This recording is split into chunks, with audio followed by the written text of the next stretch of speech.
আজকের একটা গল্প বলবো। গল্পের মধ্যে কিন্তু একটা প্রশ্ন রেখে যাব। তো বন্ধুরা প্রশ্নটার উত্তর দেবে। তো দুইজন মহিলা একটা দোকানে গেছেন, গিয়ে কেনাকাটা করেছেন। করার পরে তার পছন্দ মতো কেনাকাটা করেছে, সেটা আমি আর বলছি না। করার পরে দোকানদারকে জিজ্ঞাসা করলো যে এটার দাম কত, কত হয়েছে আমাদের।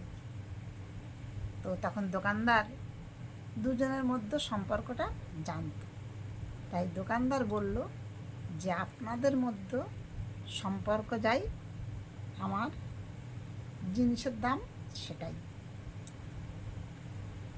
তো দাদা ভাই এবং দিদি ভাইরা বলবেন যে ওই দুটো মহিলার মধ্যে কী সম্পর্ক ছিল। আজকের এই পর্যন্ত, টাটা।